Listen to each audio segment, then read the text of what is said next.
दोस्तों, लैपटेक्स में आप सभी का स्वागत है। मैं नासिर फिर से हाजिर हूँ आपके साथ एक नए केस स्टडी के साथ। तो ये एक मेरे पास आसूस का मदरबोर्ड है जिसका पार्ट नंबर है K55VM। इसमें प्रॉब्लम कुछ इस तरह से है कि जब मैं इसमें पावर ऑन करता हूँ तो इम्प्रेशन देख सकते हैं। ठीक है, नॉर्मल कोई लोड नहीं ले रहा है, मतलब 0.01 मिली एम्पेयर लोड है। क्योंकि नॉर्मल जब मैं इस अडेप्टर नहीं लगाता हूँ तो इसकी डिफ़ॉल्ट वैल्यू 20 होती है।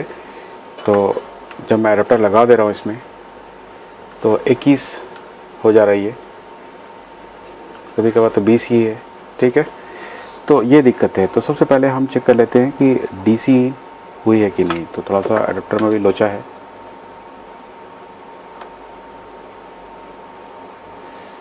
मैं पहले अडेप्टर ही ठीक कर लेता हूँ। ये अडेप्टर लगा दिया मैंने और देख सकते हैं इम्प्रेशन कुछ भी नहीं है। तो मैंने इसका बोर्ड व्यू भी ओपन कर रखा है और जिससे मैं ये देख रहा हूँ कि यहाँ पर दो एन चैनल की मॉसफेट लगी हुई है। यहाँ पर इनपुट देख सकते हैं 19 वोल्ट बिल्कुल सही आ रही है और आउटपुट पर हमें वोल्टेज नहीं मिल रही है। तो यहाँ पर देख सकते हैं कि गेट पर हमारी जो रिक्वायर्ड होती है 24 वोल्ट वो है कि नहीं। चूँकि एन चैनल है तो जाहिर सी बात है। यहाँ पर आपको मैं दिखाता हूँ कि ये जो दो मॉसफेट मैं चेक कर रहा हूँ, ठीक है, यहाँ पर मुझे ये कंफर्म नहीं हो रहा था कि यहाँ पर कौन सी चैनल लगी होगी। तो नॉर्मली आप एक बात ध्यान रखेंगे, अगर चार्जिंग आईसी के अंदर एसी ड्राइव की सप्लाई है तो जाहिर सी बात है ये दो मॉसफेट जो होगी ब्लॉकिंग वाली और स्विचिंग वाली, ये एन चैनल लगी होगी यहाँ पर हमेशा। ठीक है, तो यहाँ पर हमें 24 वोल्ट की रिक्वायरमेंट है। जो एसआरसी वोल्टेज होती है उससे 6 वोल्ट ज़्यादा होगी ये।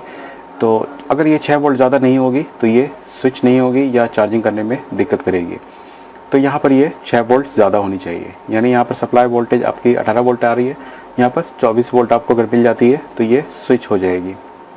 ये दिक्कत आ रही है यहाँ पर कि ये यहाँ पर स्विच नहीं हो पा रही है। तो ना ये गेट पर मैं चेक कर रहा हूँ तो गेट पर भी हमें कोई वोल्टेज नहीं मिल रही है और इसके जो सोर्स पर है ये ड्रेन टू सोर्स काम करता है एन चैनल, तो यहाँ पर हमें सोर्स पर भी वोल्टेज नहीं आ रही है। तो इसका क्या रीज़न है? तो क्या हमारा अडेप्टर पहले सेंस हुआ है चार्जिंग आईसी के अंदर? सबसे पहले हमें ये जानना होता है कि क्या चार्जिंग आईसी के अंदर अडेप्टर सेंस हुई है या नहीं। अब हमें देखना ये था कि क्या इसके अंदर अडेप्टर सेंस हो रही है कि नहीं। तो मैंने तो चेक कर लिया है कि भाई इनपुट पर वोल्टेज हमारी प्रॉपर आ रही है और गेट पर वोल्टेज नहीं आ रही है। तो गेट पर वोल्टेज चार्जिंग आईसी देती है। तो चार्जिंग आईसी अडेप्टर को सेंस कर रही है या नहीं कर रही है, इसका कंफर्मेशन हमें चार्जिंग आईसी के पास ही मिलेगी। तो चार्जिंग आईसी का जो पॉइंट है, मैं 2 पॉइंट आपको बता देता हूँ जिसकी हेल्प से आप इस बात का तो कंफर्मेशन कर सकते हैं कि अडेप्टर इन हुई है कि नहीं। तो यहाँ पर देखिए जो मैंने ये ओपन किया है इसमें 2 चीज़ है। एक तो एसी डिटेक्ट यानी चार्जिंग डिटेक्ट जो होता है, यानी चार्जिंग एसी डिटेक्ट, ये वो पिन है जो ये बताती है कि आपके अंदर जो अडेप्टर लगाई है हमने, ये अडेप्टर वैलिड इनपुट हो चुकी है चार्जिंग आईसी के अंदर। यानी चार्जिंग आईसी ने अडेप्टर इनपुट सेंस किया है, ये इनपुट है।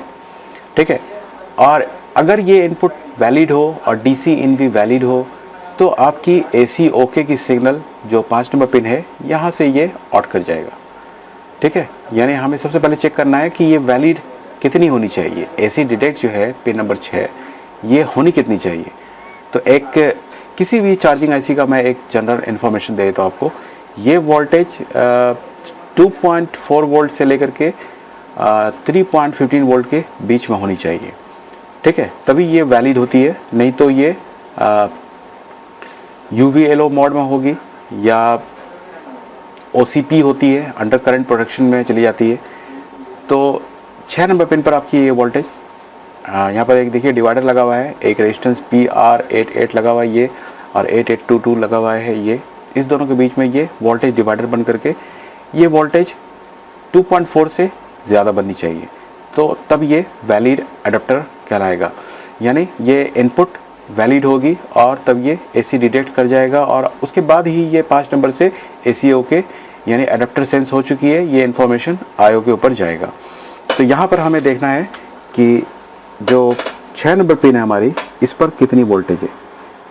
तो 6 नंबर पर हमने लगाया और यहाँ देखिए ये 1.8 वोल्ट है, ठीक है, 1.87 वोल्टेज ये है। तो ये गलत है, यहाँ पर इतनी वोल्टेज नहीं आनी चाहिए। यहाँ पर कम से कम 2.4 वोल्ट के अप्रॉक्स में, यानी इससे ज़्यादा ही 2.4 वोल्ट से ज़्यादा वोल्टेज यहाँ पर मिलनी चाहिए, तब ये वैलिड अडेप्टर इनपुट होता। यानी यहाँ पर ये डिडक्शन ही गड़बड़ है। यहाँ पर कुछ चाहे तो रेजिस्टेंस ख़राब होगी, या ये रेजिस्टेंस ख़राब हो सकती है, या ये IC ख़राब हो सकती है, चार्जिंग IC, या और कुछ भी दिक्कत हो सकता है। यही सिग्नल फिर मेरे ख्याल से इसी 2 पॉइंट पर जा रहा है, तो इसी दोनों में से ही कहीं पर दिक्कत हो सकती है। ये कैपेसिटर भी ख़राब हो सकता है, ये रेजिस्टेंस भी ख़राब हो सकती है, यानी 4-5 पॉइंट है यहाँ पर, इसी में ही दिक्कत होगा। तो सबसे पहले हम चेक कर लेते हैं कि रेजिस्टेंस सही वैल्यू पर है कि नहीं। तो आइए अब देखते हैं रेजिस्टेंस को। तो मैं थोड़ा सा कैमरे को होल्ड कर देता हूँ ताकि आप भी देख लीजिए ठीक से और मैं भी ठीक से काम कर लूँ। तो ये डिवाइडर यहाँ पर अभी आइए हम लोग पहले चेक करते हैं। सबसे पहले हम लोग चेक करते हैं कि रेजिस्टेंस जो है इसकी वैल्यू सही है कि नहीं। तो ये पहली है रेजिस्टेंस, ये 31 किलो ओम दिखा रही है, और दूसरी रेजिस्टेंस 16.3 दिखा रही है। तो आइए मैं कैलकुलेशन दिखाता हूँ आपको कि कैलकुलेशन में मैं आपको ये दिखा रहा हूँ 20 वोल्ट आ रही है, ठीक है। जहाँ पर से 20 वोल्ट आ रही है वो 32 किलो ओम दिखा रहा है। तो ये 20 इंटू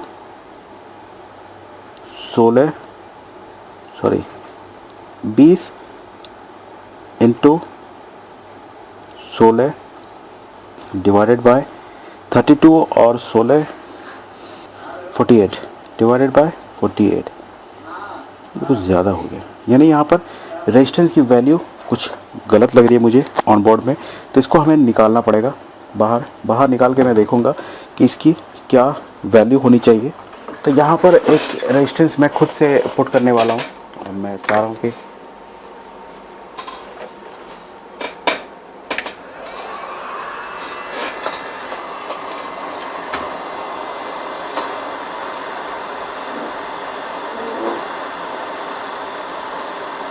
मैं यहाँ पर एक अपना कॉम्बिनेशन लगाऊंगा रेजिस्टेंस का। हालांकि पहले मैं चेक करूंगा R1 और R2 जो निकाली है मैंने,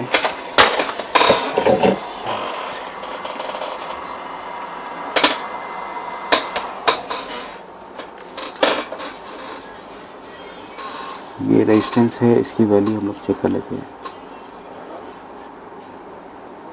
19 के और नीचे वाली 127 के, ठीक है। नीचे वाली जो है 127, यानी VCC वाली जो है 127 है, और 20 मान लेते हैं इसको, ऊपर वाली 20 है। अब इसका कैलकुलेशन देखिए लग करके आपको क्या दिखा रहा था, जो लगा हुआ था वो क्या कैलकुलेशन था। अब मैं आपको कैलकुलेशन दिखाता हूँ। जो अभी आपने डिफरेंस देखा कि ऑन बोर्ड में रेजिस्टेंस की वैल्यू सही नहीं आती है, तो हमें निकाल के ही चेक करना चाहिए। तो 20 वोल्ट इंटू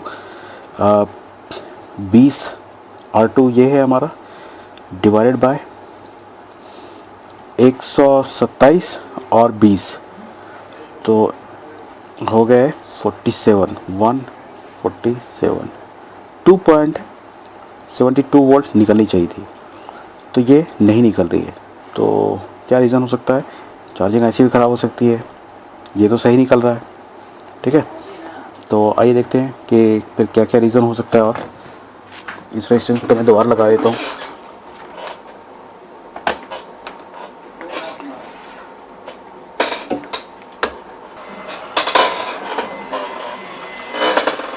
तो रेजिस्टेंस को मैंने लगा दी है वापस, क्योंकि ये तो बिल्कुल सही ही था, तो वैल्यू अपनी सही दे रही थी वो।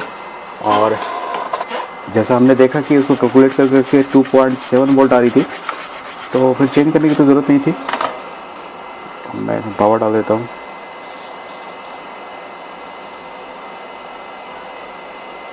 और चेक कर लेते हैं एक बार कि वोल्टेज कितनी आ रही है। ये 2.6 वोल्ट बन गई है, आप देख सकते हैं। यहाँ पर ये लगता है कि कार्बन आ गया था, यहाँ पर आपको मेरे ख्याल से दिख रहा होगा। ये मैंने अभी सिर्फ रेजिस्टेंस लगाया ही है, सिर्फ निकाल करके, और वैल्यू मैंने आपके सामने चेक किया है। इसमें चेंज करने की ज़रूरत ही नहीं थी, क्योंकि कैलकुलेशन ये बता रहा था कि ये कैलकुलेशन इतनी निकली थी हमारी, 2.7 निकली थी, ये 2.67 आ रही है।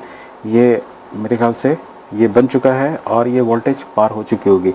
गेट पर देख लेते हैं कि ये देखिए 25 वोल्ट, ये जो पहले 0 आ रही थी ये 25 वोल्ट आ गई है, और सोर्स पर भी हमारी वोल्टेज आ चुकी है, यानी पूरे बोर्ड में अब 19 वोल्ट बन चुकी है। तो समटाइम ऐसा भी केस आता है कि आपको कुछ करने की ज़रूरत नहीं होती है, बस कार्बन होता है, लेकिन सही जगह पर कार्बन चेक करना है कि कार्बन भी हर जगह ऐसा नहीं सकते कि हर जगह हम हीट मार दें। तो एरिया डिफाइन होता है, इसका ऑन ऑफ स्विच देखना पड़ेगा कहाँ पर है। यही ऑन ऑफ स्विच है, तो इसको ऑन ऑफ स्विच काफ़ी जुगाड़ किया हुआ है। इसको मैं अब ऑन करने की कोशिश करता हूँ। देख सकते हैं लाइट ऑन हो गई है, फ़ैन मूव कर रहा है, और इम्प्रेशन भी यहाँ ऊपर मैं देख रहा हूँ ठीक ठाक से उठा रहा है। ये कीबोर्ड पर डिस्प्ले भी देख लेते हैं इसमें।